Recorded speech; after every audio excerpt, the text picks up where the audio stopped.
you get off the train in Peppermarsh, and even from here, you see this one cliff that like reaches out like a claw over the ocean, and yeah, there's a big old dilapidated house up on it. Is this like a big? Oh no, you said it was small. Yeah, I mean it's a village. Okay, it is very small. Can I see what's around? Like stores? Yeah, yeah. Is We're it a just square? we're just gonna stroll through some of that. Yeah. Um, we're going to shortcut it and say that you do see that there's a boarding house. You see that there is I think they call it an inn, but like a tavern-y sort of place. And yes, there's various little stuff about that we'll get to when it's important, I suppose. But yes, your first order of business would be a place to not be carrying all this stuff, so I figured I'd railroad you into the boarding house thing. So you go over to the boarding house, and there is a woman like in her late 60s, I guess, but tough. And she's wearing a house coat kind of thing, and she's sweeping off the steps in front of the boarding house. And she eyes you carrying your stuff. And she's just she's just kind of a crotchety old woman who just kind of barks at you. Yeah, what do you want? Hi, do you have a room? And she'll ask, where is your husband? I don't have one. I'm by myself. Yeah, she seems to take offense to that, looks down her nose at that, and says, let's see, did I have, yeah, she kind of motions you in. No. She doesn't motion you in yet. She just, as she's sweeping up, she goes to kind of lean the broom in its place, and you hear her mumble something about the age that we live in, where unmarried woman at your age and traveling by herself and stuff like that. She says that breakfast is at 7 a.m. every morning, and she expects everybody to be there, and dinner and curfew is at 7 p.m. every night. Curfew? If you are in 1 minute late, you will find your stuff out on the front porch. And no refunds, she says. Why is there a curfew? Boarding houses usually had curfews. Oh, they did? Yeah, you had to be in by a certain time. They don't want you out carousing and just come drunkenly stumbling in the middle of the night. Sounds good. How much? I was thinking 3 gil a night. Gil at the moment will just have to work for us. I know there's probably going to be dollars, but I'm not sure I want all of this to take place in our universe. I don't know. So we'll just say gil for now. So she obviously just wants the money, wants the business. So she shows you up to a room, does not bother taking your stuff. And you know what? We're going to have to say it's later, actually. You've already missed dinner. So What time was dinner again? 7 o'clock, but Oh. the dinner and curfew are both at 7 o'clock. So, let's see. I wonder what she would do in a case like that. I guess maybe she'd say that she'll bring you up a bowl of stew and a piece of bread, something like that. And then she just kind of stomps away. So you've got your little room here at this boarding house, and it's got a bed and a little desk, and it's got a little, probably not even a closet, probably more like just a rack that you can hang things on. I'm thinking of Psycho when he says that there's stationery with the name of the hotel on it, so all your friends back home will be jealous, as he says. So yeah, you've got this little room. You have arrived in the town of Peppermarsh, and you're kind of locked in for the night because it's already past the curfew. And there's stew coming up. And I actually will say that that after a few moments, there's a knock at the door, to which you Come might in. react. Yeah. And the door opens, and this tall, lanky guy with a long face comes sort of shuffling in and says, "The stew's real good tonight, ma'am." He is in his same age as Mrs. Carmody. Did I say Mrs. Carmody yet? That's her name, Mrs. Carmody. And this apparently is Mr. Carmody that is bringing you your stew. And he's definitely the quiet and timid type. And as he starts to leave the room, he says that dinner's at 7, ma'am, and you're going to want to be on time for that. And leaves the room unless you try to catch him.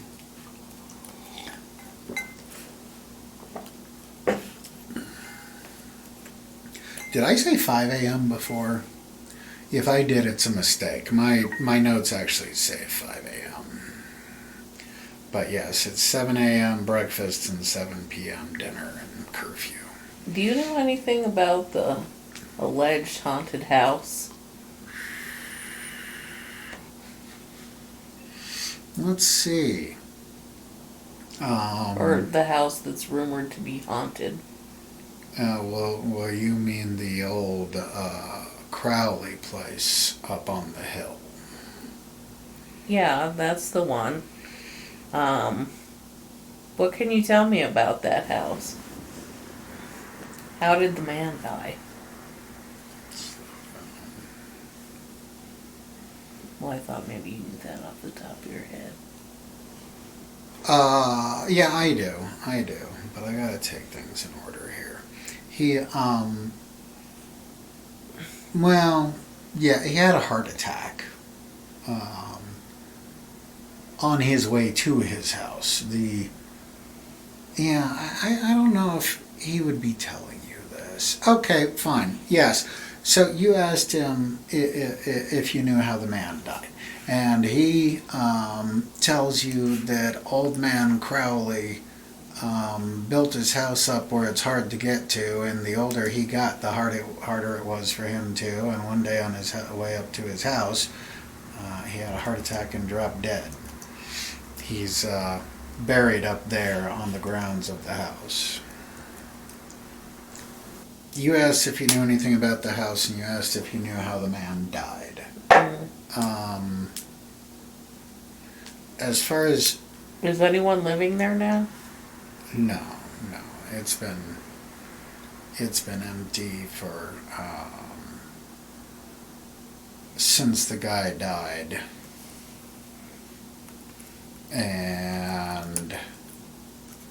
And he looks a little timid about what he's about to say next, and that's when Mrs. Carmody's voice rings out from downstairs.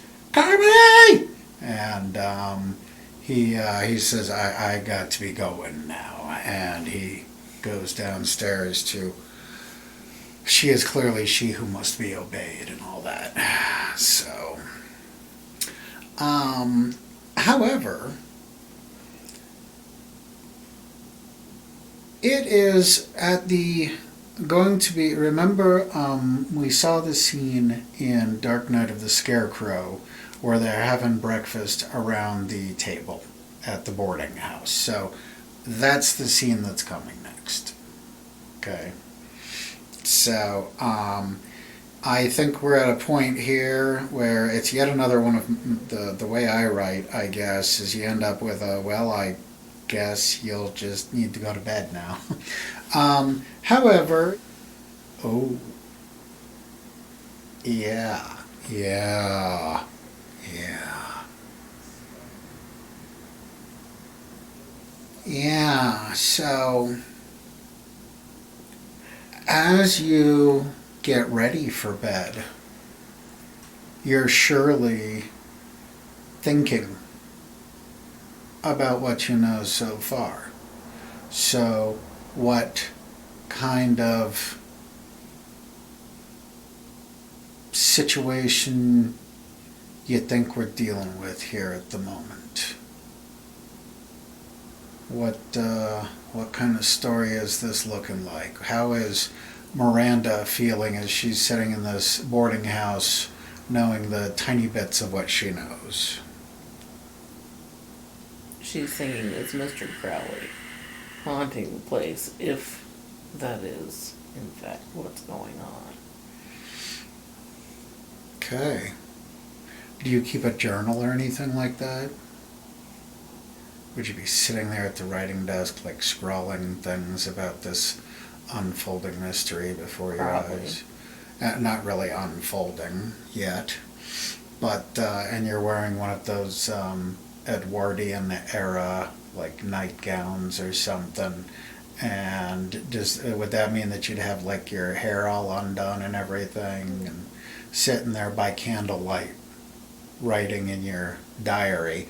And you can actually, from your second floor room window, you can actually see the old Crowley house out on its jutting spur over the crashing waves.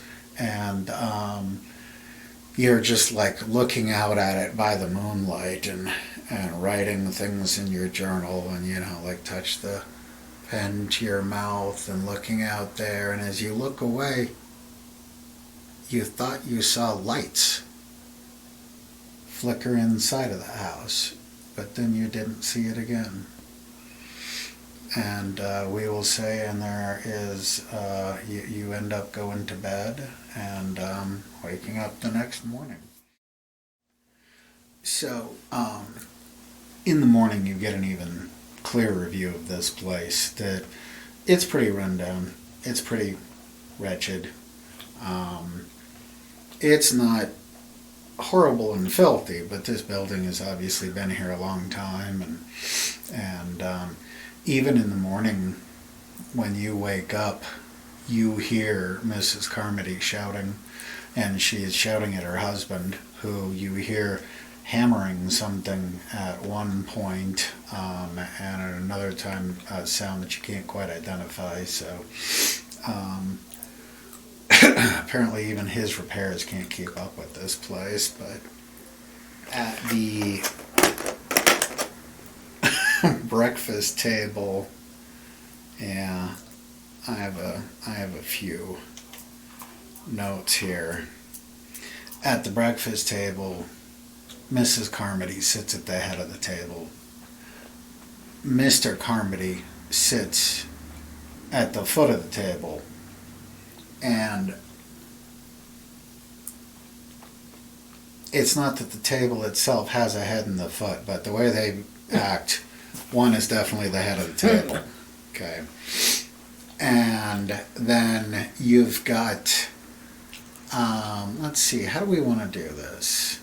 I'm wondering, there could be 3 other boarders around the table and then you in a 4th spot, or maybe there's normally 6 at the table and now you and 2 others kind of have to squish into one side. I will say you don't have to squish, okay? And the way that she barks at you and barks at her husband, well, it's obvious she's often barking because everybody tends to keep to themselves around this breakfast table. There's not really any conversation or even idle chat. And Mrs. Carmody keeps a watchful eye on you at the breakfast table, like you're gonna steal one of her rusted forks, you know.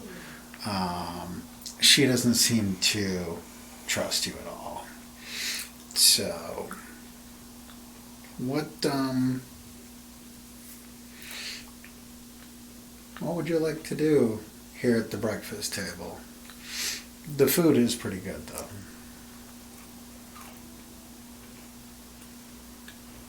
Well, this is very good food, Mrs. Carmody.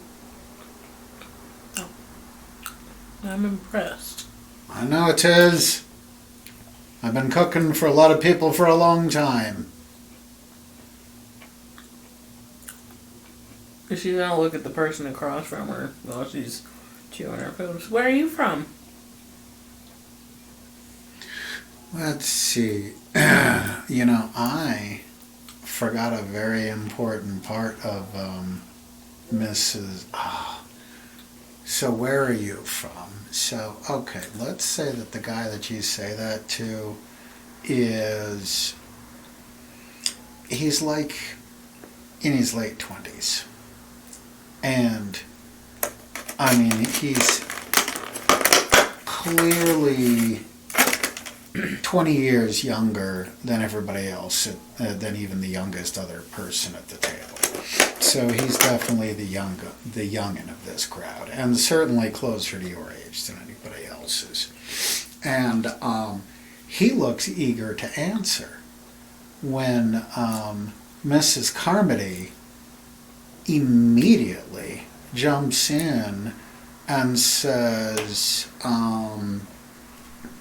now, ma'am, what did you say your business was in this town? Well, I heard about this house over here. I'm an antiques dealer. I was kind of wanting to go in there and have a look around.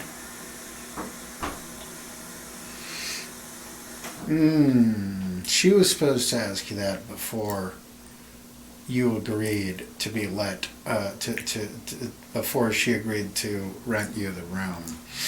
Because if you had given that as an answer, she was going to refuse you to stay there. And now it's too late. I forgot about that part.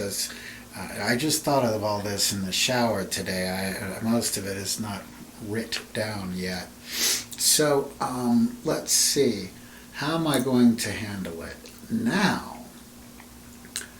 Well, first of all, regardless, everybody at the table gives a little gasp and then just kind of looks away like they're really not paying attention to this conversation.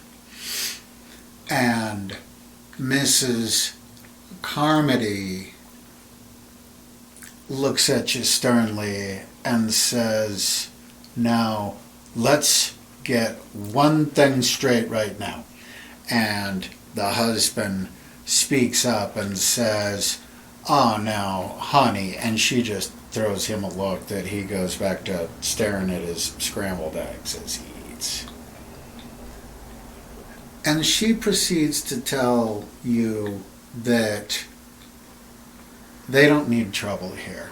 And you've already got 2 strikes against you, being the kind of woman that goes traveling about without an escort, and a woman who, at her age, is not married. Any decent woman would be mothering children by now. So she says that if you're coming, trying to make trouble and expose people's dirty laundry and make people look bad, then you'll have no place to stay here. Her final word is, whatever trouble you may get yourself into, it's bad luck to speak of such things, and I'll be having none of it at my table. Alright, fine. And then everybody goes back to eating again. And at one point, the guy who's closer to your age than anybody else's, he speaks up and says, yeah, do I really want to go here? I have none of this written, but I think it's such a good idea I didn't want to not go with it. He wants to know if you yet have an escort for the ice ball. No, I don't. What's the ice ball? He explains that it's a town dance that they hold every year, that is held on the coldest day of the year as they approximate it. And beyond being here on the coast, obviously it's like Christmas in the movie Mixed Nuts. It's not like it gets particularly cold, but I'm sure it boils down to a barn dance sort of thing. But so he's asking if you've yet got an escort for that. Well, I didn't know there was such a thing, and I don't know if I'll be in town long enough. He explains that it's, let's see, tonight? No, I'm thinking maybe I should say tomorrow night. It's tomorrow night. He starts to get a little excited and gives you a spiel about that there's gonna be dancing and hot cider and hay rides and I guess there might be a pig picking, but surely there's a better well, there'll be a lot of food and that sort of thing. So and he says that he'd be totally honored if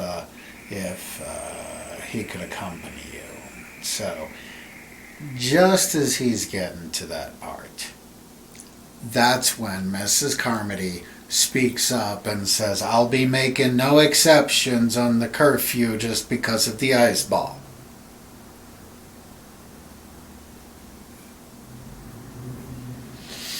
He looks a little deflated by this. So, oh, no. She says she'll be making no exceptions on the curfew for the ice ball. You show up even 1 minute late, you're going to find your stuff on the porch and no refunds. And then Mr. Carmody looks up and says, oh, now, honey, and she glares at him, and he goes back to looking at his scrambled eggs. So is there really a man buried up there?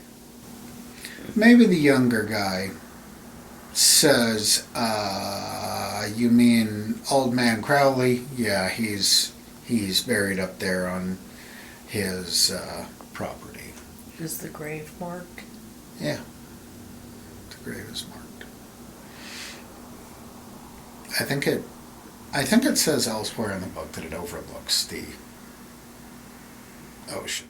Is anybody living up there right now? Because I saw a light on over there last night. Let's see. So, when you say that you saw a light last night, Mr. Carmody, he's like this. He like stops chewing and looks up at you when you say you saw a light. And two of the guys suddenly look up at each other. And I will say that Mrs.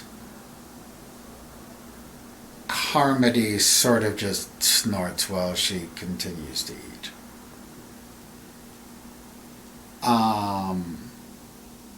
And then somebody at the table says that there's been nobody living up there for years.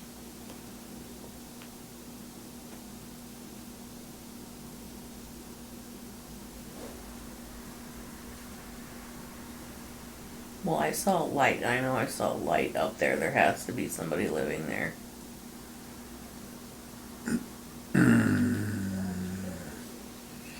They wouldn't know nothing about that. Hey, hand me them cookies, please. Have any of you been inside the house?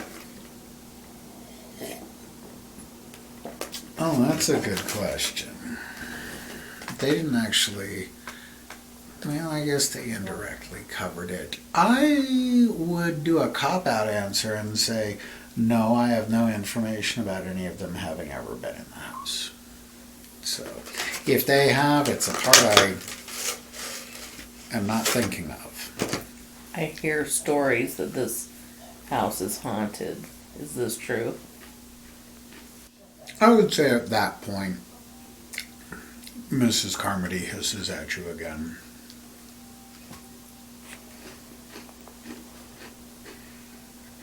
Well, then I'm going to finish eating and leave.